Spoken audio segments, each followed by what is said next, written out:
Galerinha, bom dia, tudo bem com vocês? Como é que vocês estão? Boa semana para vocês, espero que a gente comece essa semana muito bem, com essa semana muito de paz, muita tranquilidade e que seja uma semana ótima, beleza? Gente, vamos lá. A gente vai começar essa aula de hoje, né? Com a parte 2 das uniões europeias, né? Que a gente vai ver o porquê as uniões vão ser tardias, a gente vai ver a importância da união da Alemanha e da Itália, beleza? Então vamos lá, gente. O primeiro fator que a gente vai ver, que a gente até viu, né? Porque elas vão ser tardias, porque a gente vai ter boa parte nesses dois territórios, né? Que vão ser territórios fragmentados em que? Em feudos, né? Em reinos antigos, né? E também em territórios autônomos. E qual o grande problema disso? É que cada um pensava de uma forma diferente, né? E aí, quando você tem cada um pensando de uma forma diferente, você não consegue gerar justamente essa união. E é um dos principais fatores que a gente vai ver. O que vai levar essa união vai ser o que vai ocorrer desde a Revolução Francesa, né, que vai dar a capacidade das classes inferiores se unificarem, né, das classes mais baixas poderem fazer a revolução e elas por si só se unificarem. E a gente vai ver que vai ter o fator do nacionalismo, né, do liberalismo e o que eu também botei por último, do socialismo científico, beleza? Por que o socialismo científico, Hugo, não o socialismo que a gente conhece hoje? Porque o socialismo que a gente conhece hoje é muito influenciado pela Revolução Russa, muito influenciado pelo stalinismo, é muito influenciado já por toda uma conjuntura política.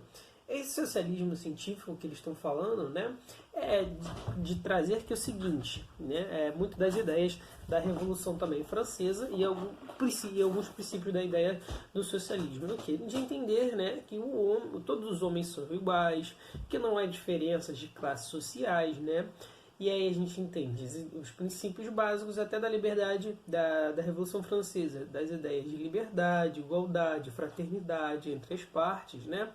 Entender que, por mais que o rei seja monarca, ele deve obedecer algumas leis constitucionais. Então, boa parte das monarquias que vão surgir nesse período agora vão passar a ser constitucionais. Muito isso graças à Revolução Francesa e o período napoleônico, beleza? Que são pontos chaves, pessoal, para a gente entender toda essa transformação na Europa. E a gente viu que vai ocorrer justamente as revoluções de 1830 na França, né? E depois a gente vai ver que o grande boom mesmo na Europa de todas essas ideias, né, liberais, todas essas ideias francesas e tal, vai ocorrer em 1848, tá bom? Então olha só, na Primavera dos Povos.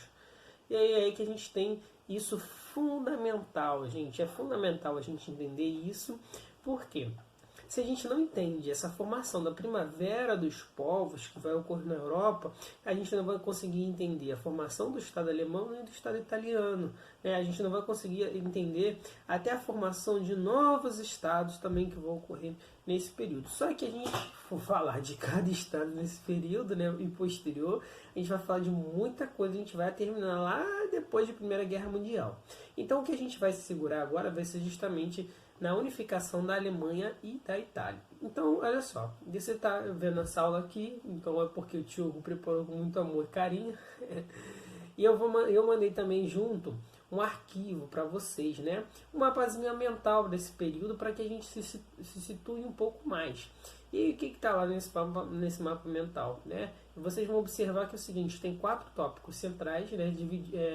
Que eu dividi justamente, né? Por pontos, então você vai ter o primeiro ponto, o segundo, o terceiro e o quarto, falando justamente esse período. Então vocês vão lá, vão baixar justamente esse arquivozinho que eu coloquei junto com essa videoaula, né?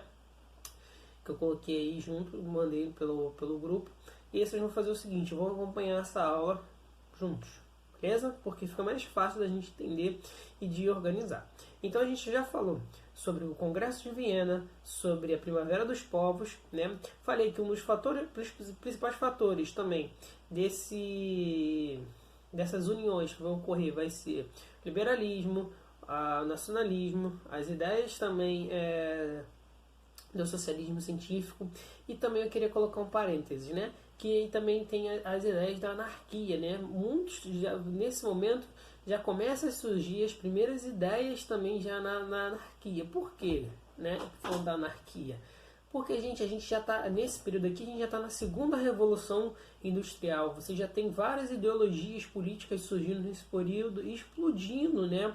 Você já tem movimentos sindicais nesse período. Então, assim, você tem toda uma conjuntura social diferente, né? Basicamente, já da Revolução Francesa, né? A gente já está falando aqui já de 50 anos do início da Revolução Francesa. Então você já tem uma Europa diferenciada. Né? E em relação também a isso, você vai ter um contraponto nessa Europa que vai ser justamente algumas dessas monarquias tentando se retornar, se restaurar, né? E aí que vai encaminhar justamente nessa primavera dos povos. Mas o que um dos principais fatores que a gente também tem que ter em mente para a formação desses estados, principalmente para a Alemanha e Itália, né? São 3 fatores fundamentais que eu coloquei no segundo ponto para vocês, né? Que vai ser o seguinte: a linguagem, né? As etnias, né? As identificações étnicas, né? Suas origens, justamente a origem do seu povo, e também o aspecto cultural. Por quê? Olha, culturalmente, né? E aí que a gente tem que entender algumas coisas, né? A linguagem, para se você visualizar hoje em dia, o austríaco fala alemão como um alemão, certo? Por quê? Eles descendem de uma questão étnica igual, né? Dos mesmos povos. Porém, os aspectos culturais são diferentes, né? O aspecto cultural do alemão é a Baviera, né? Aquele chapeuzinho e tal, porque o pessoal vestindo aquelas roupinhas, né?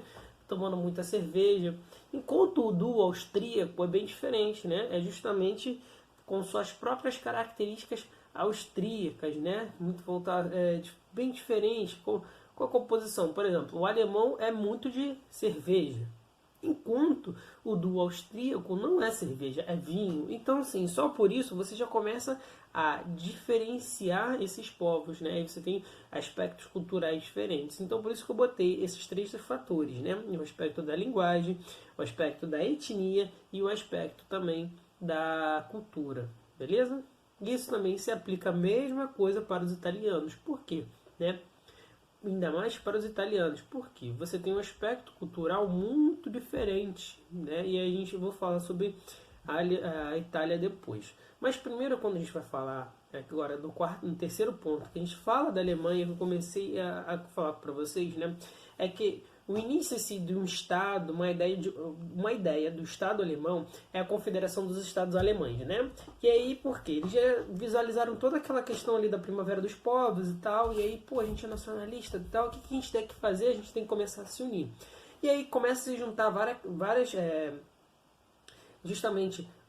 desses estados fragmentados alemães, né, na tentativa de formar um estado. E aí, olha só, eles olham lá para a Áustria, pô, eles são parecidos com a gente, né, eles falam alemão, eles falam a mesma língua do que a gente, eles têm praticamente a mesma etnia, porque a gente somos originários dos mesmos povos.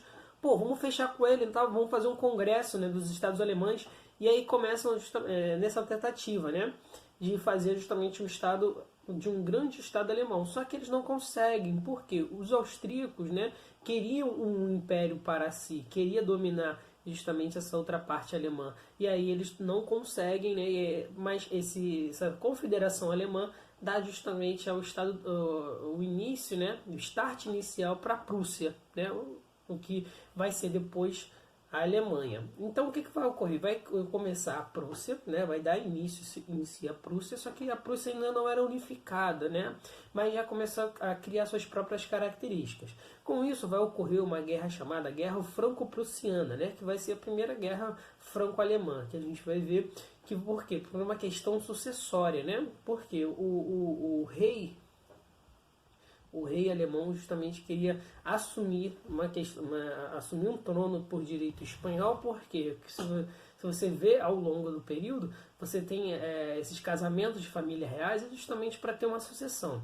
Só que o Napoleão III acaba impedindo isso e aí começa essa guerra franco-prussiana, né? Só que quem acaba ganhando vai ser justamente os alemães, e aí vai ser a grande vitória alemã, e aí vai começar a surgir símbolos, né, dessa ideia alemã. E toda a guerra cria mecanismos nacionalistas muito fortes, né? E vai ser justamente por causa dessa guerra franco-alemã, né, franco-prussiana, que vai surgir justamente essa identidade nacionalista, né? E aí vai começar justamente a unir todos esses povos prussianos e aí dar início justamente à formação do Estado alemão a partir dessa guerra. Só que vai surgir um símbolo muito forte, né, dessa união, dessa característica nacionalista, que vai ser o von Bismarck, né, que vai ser justamente ele vai ser justamente um grande duque importante, né, que vai ajudar a liderar essa guerra, e aí é ele que se torna um dos grandes dos símbolos alemães nesse período, né? E aí a gente vai ver que até a Segunda Guerra Mundial, até hoje se fala de von Bismarck na Alemanha, né? E aí a partir disso você vai ter o surgimento do Estado prussiano, né?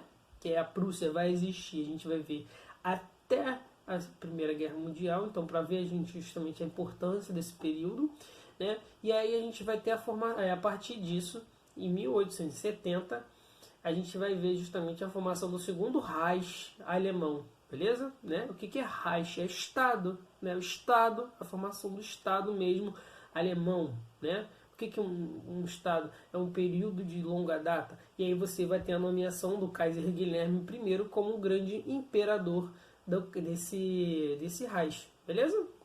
E aí você vai ter justamente essa formação desse Estado alemão. E olha só o quanto isso é importante, porque a gente está falando aqui de grandes estados até hoje importantes, né? Então, olha o papel da Alemanha hoje no mundo, olha o papel da Itália hoje no mundo, né? Pô, imagina se a Itália hoje fosse desfragmentada. De repente a gente não teria Ferrari, não teria Gucci, não teria Armani, não teria Versace, né? Não teria a Juventus jogando o campeonato italiano. Ou então a gente não teria a Bundesliga, né, que é um campeonato maneiro pra caramba também. Ou então a gente não teria a Mercedes, a Strudel, comer coisas boas também, né? Não teria, de repente, as festas da Baviera, que também são bem legais. E o interessante também é que nessa formação desses estados alemães, desse estado alemão aqui, e também do estado italiano, são por motivos de interesse aqui, você vai ter justamente nesse período, né, dessa formação desses estados alemães, que você vai ter um grande contorno de guerra e tal ali, que muito desses alemães e italianos vão migrar para o Brasil, né? E então é por isso que você tem muitos italianos e alemães aqui formando colônias, né? Porque eles estão vivendo em períodos fragmentados, estão vivendo em períodos de guerra, então o que eles fazem? Vão buscar um refúgio, né? A coroa brasileira começa a oferecer territórios aqui, e o que eles fazem? Começam a vir para o Brasil. Então vamos lá, para o último, falando sobre a Itália. A Itália também, assim como a Alemanha, era dividido era todo fragmentados, né? Era fragmentados em repúblicas, era fragmentados em ducados, né? Que era grandes duques tomando conta de e também de colônias, né? A gente vai ver que essa mesma Itália também era dividida em repúblicas, em ducados e também em colônias de outros países, né? Como Gênova, que fazia parte da Espanha, como a Lombardia, que fazia parte da Áustria, né? Então a gente vai ver que o que vai começar a acontecer é que a partir justamente da Primavera dos Povos, né? Esses povos italianos vão começar a criar características de identificação, né? Vão começar a fazer essas leituras liberais, essas leituras de renovação, e o que muito vai acontecer é que vai ser o seguinte: eles estão lá de boazinha, né? Estão revoltados, mas estão de boazinha.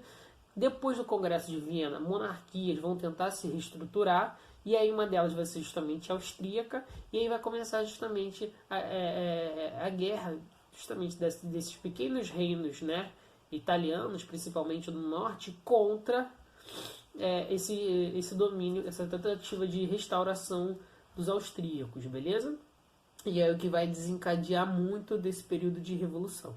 E aí você vai ter o surgimento do Estado italiano, né? As ideias de um Estado italiano na cabeça das pessoas, muito encabeçado por dois movimentos, né? Que é o Jovem Italiano, né? É um movimento chamado Jovem Italiano, e Camisas Vermelhas. Esses dois movimentos são fundamentais porque vão ser um movimento, né, da galera, porque você vai ter ali ideias republicanas, ideias liberais, ideias justamente do socialismo científicos, né? E a parte, assim, tem alguns grupos muito ligados às ideias do anarquismo, né? Mas na verdade você vai ter as três principais ideologias: liberal, republicana, nacionalista, né? E também do socialismo científico, né? Porque essa ideia republicana está muito atrelada às ideias do liberalismo, né? Mas aí o que vai acabar acontecendo na Itália, né? Por mais que você tenha toda essa conjuntura toda, você precisava de liderança, precisava de força e poder. Você vai ter Piemonte, Covoar e também Garibaldi, né? Esse Piemonte vai ser justamente, ele era o monarca, né, do norte da Itália, e aí ele vai conseguir o Covoar, que ele vai ser justamente um grande líder militar e vai se aproximar do Garibaldi, né, que vai ser um dos grandes líderes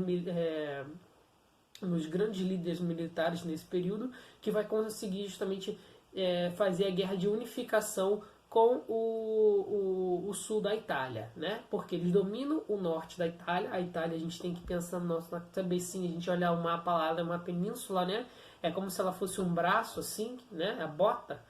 Então eles tinham conseguido dominar o norte e precisavam dominar o sul. E aí quando eles fazem o seguinte, durante essa guerra franco-prussiana, eles aproveitam justamente esse período de grande conflito para dominar justamente o sul da Itália, onde era Roma, e acaba assim justamente fundando a capital em Roma da Itália, criando o reino italiano em 1871, beleza? Então olha só, se a gente visualizar, né, o quanto é importante essa unificação da Europa, mesmo que sendo muito tardia, né, em comparação aos outros países, a gente vai ver o quanto esses países hoje em dia são importantes no nosso cotidiano, e quanto eles são importantes também no cotidiano, na conjuntura da Europa. A gente vai ver principalmente para a Primeira e Segunda Guerra Mundial, né? E a gente vai ver que por mais que esses estados se formem posteriormente, tardiamente, né, vão ser estados que vão ser importantes na Primeira Guerra Mundial, que vão guerrear juntos e depois vão guerrear separados. Vão ser importantes na Segunda Guerra Mundial, que vão guerrear juntos e também vão sofrer juntos, né? E a gente vai ver o quanto também esses estados vão se ressurgir a partir de novas políticas, né? Então, assim, a Itália e a Alemanha, por mais que tenham características diferentes entre eles, né, são estados que têm histórias compartilhadas também entre eles, né? Tanto da sua fundação até basicamente o seu período contemporâneo, beleza? Então, gente, espero que vocês tenham entendido essa aula. Qualquer coisa, tirem a dúvida aqui que eu vou estar só esperando vocês, beleza? Forte abraço para vocês, boa semana!